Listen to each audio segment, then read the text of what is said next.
Okay, so we're going to have a conversation about inequality today. I'm going to try to make an argument that these two, that Nathan and Corin and other people who identify as conservative will accept.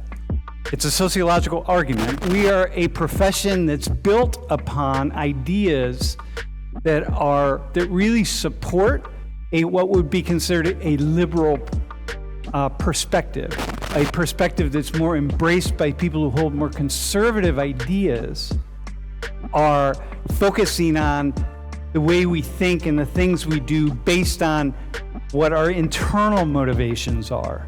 Like, I have the power to make decisions, to be something or think something other than I do and think. The sociological approach says, yeah, that's important. Those things are really, really important. But what we as a profession do, we focus on the things that we don't control. We want to understand what those are, okay? So what we can control is important, right? Decisions you make are really important. But what I do as a sociologist is I want to look at, every decision you make, all three of you, the decisions you make, how you think, etc., is really, really important, are important.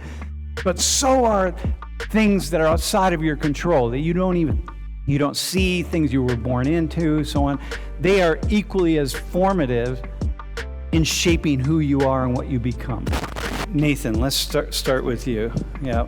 Hello, my name's Nathan. I'm a freshman. I'm pursuing a mechanical engineering degree. Where are you from? Pittsburgh. Pittsburgh. All right, awesome.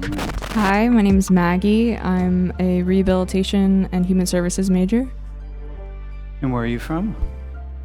A really small town. It's near Bedford, PA. Hi, my name's Corin. I'm a senior at Penn State. I'm a film major and a dart major. I'm from Uniontown, Pennsylvania. You're in the National Guard or the Reserves or what? I'm in the United States Marine Corps. In the Marine Corps, yeah, that's right. And you're doing your degree. Okay. Good.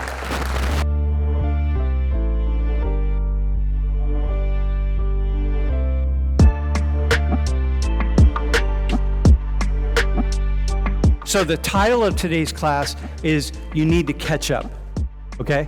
You need to catch up, all right? So you're just gonna I'm gonna do a demonstration in some way. Okay, next slide. Now, let me show you what this is. You all can take a look at this however you want to see it, but let me show you what this is.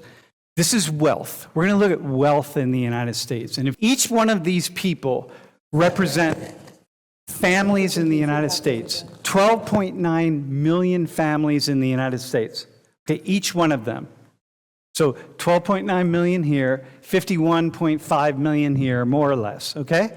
Now, he represents the rich. He's the richest. He represents the wealthiest 10% of families in the United States. And he and all of the families in this wealthy group control 75%, it's 76, 75% of all the wealth in the U.S. And wealth is, you add up all their assets of these people, and you subtract the debt, and that's how much they control. The richest 10%. 75.5%, 76%. These guys are the next four deciles. A decile is 10%. So they are in the middle group, the middle 40%. So 51.5 million families, these folks right here. You all represent that. This guy, he's at 75%. Okay, these rich families, these are like the middle class families. They control 23% of all the wealth. So you're adding up all the money, the stocks, property, housing, et cetera, right? These folks right here, you're the bottom half of the United States, the poorest 50% of people in the United States, and they control 2% of all the wealth. 64.3 million families, okay? Half the families in the United States. They control 2% of the wealth. Think about that. Joe, think about that, right? 2%. This guy down here, these families, the almost 13 million families control 76% or 75%. It's like it's just hold that a second. Just think about the inequality there. Think about that. Think about the rich. We talk about the rich, and this isn't even the rich. The richest of the rich is the group in this group that's down here, the small percentage of them that control control the majority of that wealth. But these are the wealthy folks in the U.S. 3/4 of all the wealth, man. The money, the savings, the stocks, etc. Here we got somewhere in the middle, 23%, and here, dude, 2%, man. Like, nothing, okay? So you're holding that, okay? You guys holding that. What do you think is the reason for this? That inequality that I just demonstrated. That you got half of all the families that are controlling 2% of the wealth. And you got 10% of the families that are controlling 3/4. Maggie, we can start with you. As far as the families in the 2% region go, I think a big reason for that is society, the government makes it really hard for low-income families to build generational wealth. I'm a rehabilitation major, so I study mental health a lot. Deinstitutionalization in the 60s. So everyone got out of these, what we would know as like insane asylums. But there weren't community programs for them to go into. So a lot of them started patterns of addiction, were homeless, things like that. And when I could go through a lot of examples, but let's say you don't have a lot of money, so like you don't know the right network to get a big job. So you're just behind all the time. Yeah. It's so interesting that you start there because that's your major, right? So that's the stuff that you're thinking about all the time. And for me, I'm thinking, well, first off, I think it's interesting that you start there. But secondly, we're still looking at half of all the families. So you mentioned generational wealth, but it's this half. It's more than just mental illness and, all of those things. It's so much. What do you explain? How do you explain the families at that far end, the richest 10%? Well, hang on. Actually, let me go to somebody else. How do you explain that? We'll come back to Maggie. I don't know if I can explain the exact top 10%, but I think it'd be even more interesting to see it broken down into like singular percentiles, where the 1% is probably controlling over 50% of the wealth as a whole. So I think it's probably even worse than that graph seems to show. Okay, so how do you explain that? Like, how do you make sense of that? I don't make sense in terms of me personally or in terms of like how do you explain it? Like for me, the thing that I naturally look at, if I imagine myself like up here, right, looking down at those, the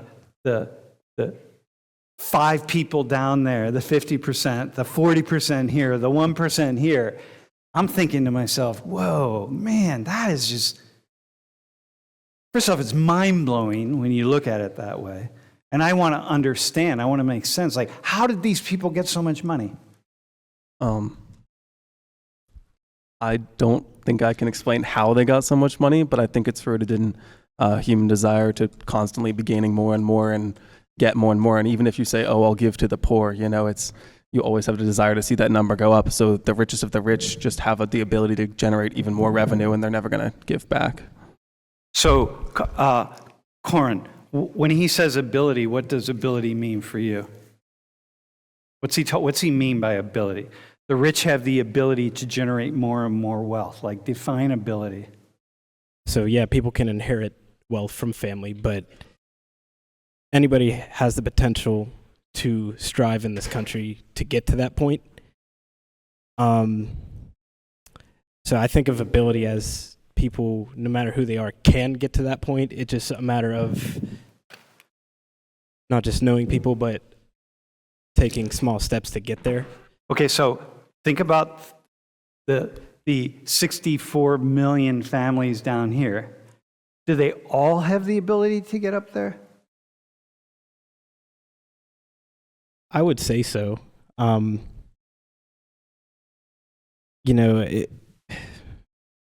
For example, seeing people that Dude, hang on a second. The problem is I'm putting you in a trap, right? In a way. So it's really difficult to answer. So I'm going to acknowledge that, right? I'm not purposely putting you in a trap. I just am accidentally by asking the question. Can Maggie, by the time Maggie is my age, can Maggie be standing down there? I mean, sure. Okay. What's the likelihood that Maggie will be standing down there? I don't know the percentage. Give it like your guess. I have no idea. I do think that, of course, someone can get to that point. I don't know the likelihood of what steps they choose in life. But let's just break it in half. Is she more likely or less likely to end up down there? If you and I were to go to Vegas and you're going to put your money on black, which is more likely, or red, which is less likely, and we're going to spin the roulette wheel, you going to put it on red or black? Whatever's more likely. If black's more likely, then yeah. Dude, hang on a second. Maggie, no, I want you to don't be politically correct here, my Marine friend, all right? Dude, Maggie grows up poor, food stamps, right? She's here. Okay, no, it's good. You don't have to. Dude, Maggie, let me ask you, what's the likelihood you're going to end up down there? I think it's more likely that I'm not going to. Why do you think that? I think time between people who are wealthy and time between people who are poor is treated a lot different. So, for example, I'm going to make a pop culture reference, but there's a limited series on Netflix called Made. This gives you really great perspective of where it come from. So someone needs housing to live, and they need transportation to get to their job. They need to pay for the gas to get there, but they have a kid, so they have to pay for daycare, and they don't have any money to invest into, stocks or anything that's going to build that generational wealth. And the time that people who are wealthy have, they don't have to worry about that time so much, and it's almost it is easier. So whether it's easier or not easier, you could simply say it this way. It's more likely. It is more likely. It's more likely that, you start in this group, okay? You start in this group. That's possible. First off, it's possible you're going to end up there, okay? But I'm not going to bet. Yeah, you agree it's possible? I do agree it's possible. I can see myself ending up there for sure. Is it likely?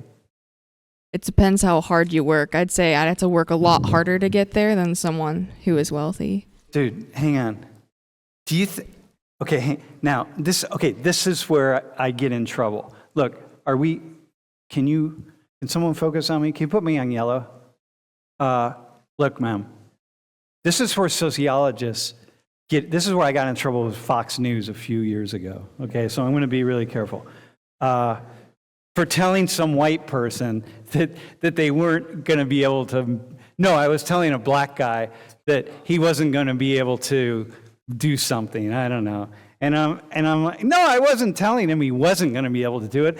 I'm giving the data what's likely, okay? And so, look, it's about what's more or less likely that is going to happen. And I'm speaking as a sociologist, okay? So I'm speaking as a sociologist.